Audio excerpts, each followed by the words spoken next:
이제 5장 6장은 하나님의 군대가 된 이스라엘 백성들, 이스라엘 진영을 유지하는 하나님의 군대로서 이스라엘이 유지가 되는 핵심적인 그런 법규 네 가지를 소개한다고 말씀드렸죠. 그래서 앞에서 이제 5장에서는 뭐였어요? 정결과 화목이다. 결국 이게 무슨 얘기입니까? 이스라엘 군대로서 하나님의 군대로서 이스라엘이란 말은 지금 오늘 우리에게 해당되는 건 뭐예요? 하나님의 군대로서의 우리 교회를 의미하는 거죠. 이것은 우리 교회가 교회다워지고 또 하나님의 군대로서의 역할을 잘 감당하기 위해서 필요한 네 가지 기둥이기도 하고 동시에 이것은 네 가지의 우리의 교회 무기이기도 한 거죠. 교회 무기는 뭐예요? 화목이에요. 교회 무기는 뭐예요? 성결이에요. 그래서 오늘 6장에서는 나머지 두 개를 이제 소개를 하는데 그 나머지 두 개가 뭐예요? 두 가지가 그것은 헌신과 축복이다. 헌신과 축복. 교회는 교회라고 한 공동체는 헌신된 자들로 이루어지는 거예요. 여러분들이 뭐 바라고 오셨어요? 뭐 받아 먹으려고 오셨어요? 아니죠. 반대죠. 우리는 하나님께 드리는 거죠. 우리의 몸을 하나님께 드리는 산제물로 드리고자 하는 것이 교회지. 어떤 목적을 가지고 내 교회 가면 어떤 이득을 취할 것이다. 내가 어떤 것을 취하리라. 이런 목적을 가지고 오면 그 사단이 틈타는 통로가 되는 거지. 그리고 마지막 한 가지는 뭐예요? 축복이에요. 교회는 끊임없이 축복하는 공동체야. 우리가 어제도 뭐 찬양했지만 축복합니다. 당신은 사랑받기 위해 태어났습니다. 끊임없이 축복. 근데 이 축복이 세상적인 축복과 다른 그런 이유는 뭐냐면 우리가 비는 축복은 세상이 줄 수 없는 축복이에요. 세상 우리가 찬양도 평안을 너에게 주노라. 세상이 줄 수도 없고 알 수도 없는 평안. 이 세상에서 발견할 수 없는 축복. 그런 축복의 원리들이 이 교회 공동체에 흐르기 때문에 끊임없이 우리는 서로를 축복해 줘야 돼요. 축복하고 축복하고 축복하고. 그것이 단순한 액션이 아니라 몸짓이 아니라 바로 영적인 원리이다라고 하는 거예요. 자, 첫 번째 1절로 21절에서 우리가 잘 아는 이 헌신이라고 하는 실제적인 그 헌신을 드리는 그런 행위가 뭐냐면 나실인이라고 하는 것입니다. 아시는 것처럼 나실인은 뭐냐면 이스라엘 이 백성 자체가 이스라엘이 전체가 구별된 하나님께 구별된 그런 자들인데 그 중에서도 더 특별히 구별된 자들. 그래서 이 나실인은 본인이 서원하기도 하고 부모가 서원하기도 하고 다양해요. 그래서 부모가 서원한 사람이 대표적인 사람이 누구예요? 삼손인 경우고 또 자발적으로 자기가 서원을 하기도 하고 그리고 나실인으로 사는 기간도 각기 달라요. 나는 일주일 동안 나실인으로 살겠습니다. 어떤 사람은 나는 한 달 동안, 난 1년 동안, 혹은 어떤 사람은 나는 평생 나실인으로 살겠습니다. 이렇게 각기 자기가 자원하는 대로 그 기간도 정하게 되어 있지요. 일정 기간, 평생 동안 각기. 그래서 나실인이 된다는 것은 그 나실인으로 드리는 본인에게는 엄청난 영광으로 생각을 했어요. 내가 하나님 앞에 이렇게 드림받았다라고 하는 그 부분에 대해서 정말 영광스럽게 생각을 했다라고 하는 것이죠. 그렇기 때문에 구별된 이스라엘 백성들 중에서도 또 구별된 사람들이기 때문에 스스로 구별하겠다고 스스로 작정하는 거기 때문에 아주 굉장히 까다로운 그런 규정들을 솔선수범해서 지켰죠. 오늘 이 나와 있는 또 우리가 이렇게 알고 있는 세 가지의 규정을 지켰어요. 첫 번째는 뭐죠? 포도에서 난 것은 먹지 않는다. 여긴 포도주만 얘기하는 게 아닙니다. 여기 보면 포도즙, 우리 포도즙 먹잖아요. 그러니까 포도에서 난 것은 포도주든 포도즙이든 건포도든 어떤 것도 안 먹겠다는 거예요. 우리 보통 포도주만 생각하지 그게 아니에요. 두 번째는 뭐냐면 머리를 깎지 않는다. 삭도를 대지 않는다. 머리를 깎지 않는다는 거예요. 여러분 평생을 머리를 안 깎는다.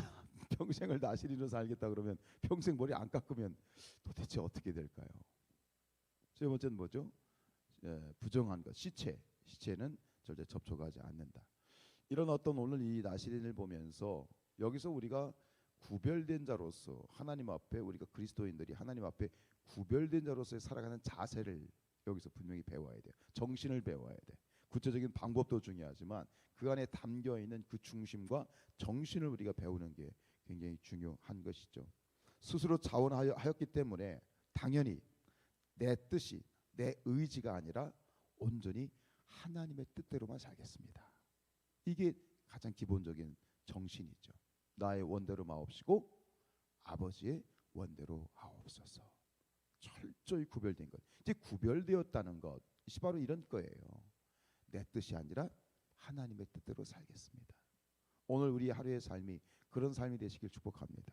뿐만 아니라 우리는 구별된 자들로서 사실은 우리가 뭐 어떤 기간을 정해서 내가 나신인으로 살겠다라고 하는 것도 있겠지만 결국 우리는 복음 안에서 이것을 우리에게 적용하면 뭐냐면 우리 모든 그리스도인들은 이미 나실인이에요. 우리는 나실인으로 살겠다고 작정한 거예요.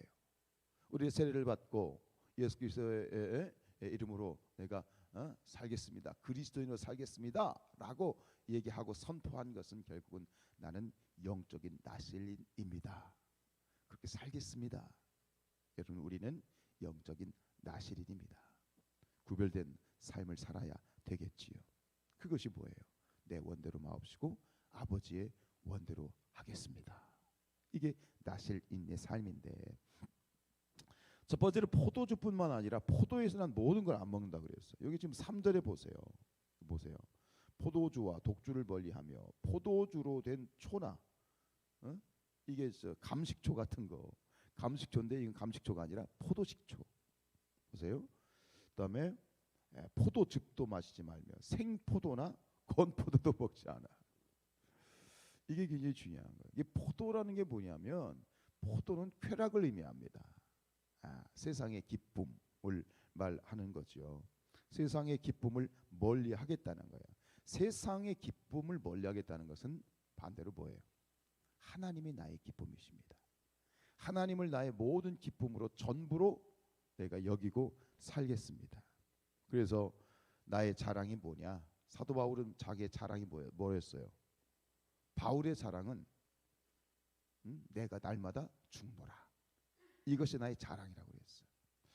내가 날마다 죽는다라는 건 뭐냐면 하나님이 나의 전부이시고 하나님만이 나의 소망이시고 하나님만이 나의 기쁨이시고 나의 기쁨 나의 소망 되시며 나의 생명이 되신 주 밤낮 불러도 찬송을 드려도 늘 어떻다고요?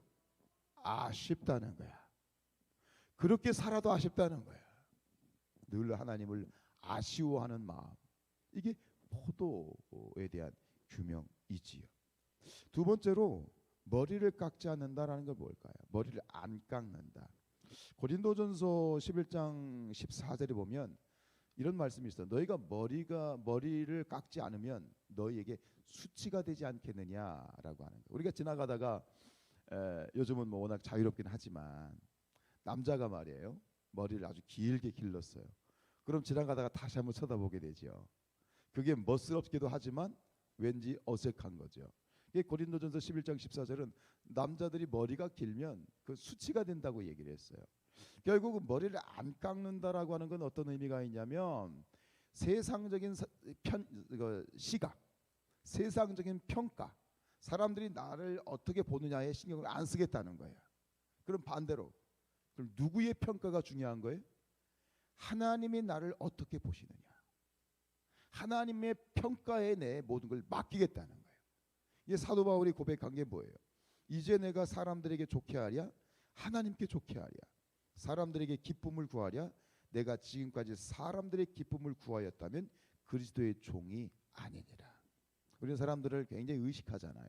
사람들의 말을 의식할 수밖에 없고 그런데 이제는 아니에요. 철저히 사람들이 뭐라 하든 나는 상관 안 된다. 하나님의 뜻과 하나님의 평가만이 나는 내 삶의 기준으로 삼겠다 라고 하는 것이 머리에 삭도를 대지 않는 것이죠. 마지막으로 시체를 만지지 않는다라고 하는 것. 시체라고 하는 건 뭐예요? 나를 부정하게 만드는 것에 가장 대표적인 그런 이해가 되는 거죠. 즉 스스로 정결을 지키겠다는 거예요. 챙기겠다는 거죠. 아무렇게나 몸을 놀리지 않겠다라고 하는 거예요. 왜요? 우리 몸은 뭐예요? 하나님의 성전이고 우리의 몸은 성령이 거하시는 전이기 때문에 하나님이 주신 이 몸을 정결하게 거룩하게 지켜 나가겠다라고 하는 거예요. 이것을 로마서 12장 1절에 있는 것처럼 내 몸을 하나님의 거룩한 산 제물로 드리겠다라는 고백과 같습니다. 육체의 정욕이나 안목의 정욕, 이생의 자랑과 각종 방탕함에서 자신을 부정하게 하는 것들로부터 내가 나를 지키겠다. 이렇게 악은 어떤 모양이라도 내가 가까이 하지 않겠다라고 하는 그런 영적인 민감함을 가지고 민감함이에요. 살피는 거죠. 나 자신을 아무렇게나 방임하거나 내어 맡기지 않고 잘 살피고 조심하고 근신하는 그런 삶을 살겠다. 아주 엄격하게 스스로를 그렇게 하나님 앞에 구별되어 드리는 것. 이것이 나실인의 삶이다. 다시 한번 말씀드리지만 우리 모든 그리스도인들은 이미 주님 안에서 예수 그리스도 안에서 영적인 나실인입니다. 우리의 삶은 구별되어져야 되고 구별되어졌다는 것은 세상 사람들과 달라야 되는 거예요. 근데 몸만 우리의 육신만이 그런 것이 아니라 우리의 말, 우리의 생각, 우리의 언행 심사 하나하나가 구별되어져야만 그것이 나실인의 삶인 줄로 믿습니다. 이렇게 헌신, 자신을 헌신하는 자들을 통해서 하나님께서는 교회를 세워 가시고 그런 헌신된 소수를 하나님이 사용하시는 거예요. 이스라엘 백성 중에 모든 사람이 나실인으로 서원하지 않았어요. 소수였겠죠. 일부였겠죠. 그러나 그런 헌신된 자들, 그런 헌신된 사람들을 통해서 하나님은 더 강력하게 역사하는 거죠. 무슨 얘기입니까? 나의 헌신의 정도에 따라서 하나님의 역사가 달라지는 거예요. 내가 헌신하면 헌신할수록 그 헌신을 통해서 하나님은 크게 역사하시는 거고 그 사람을 크게 들어 사용하시는 거고 결국은 그 사람을 크게 축복하신다 라고 하는 믿음. 하나님, 이 한평생 한 번 사는 인생 우리가 하나님께 기도해야 될 건 뭐예요? 하나님, 이 한 번 사는 인생 하나님 앞에 크게 들림받기를 원합니다. 내가 쓰임받기를 원한다고 되는 게 아니잖아요. 하나님이 나를 써주셔야 되는 거죠. 하나님이 오른손으로 나를 붙들어 주셔야 되는 거죠. 근데 어떤 사람은 하나님이 붙들어 주시느냐?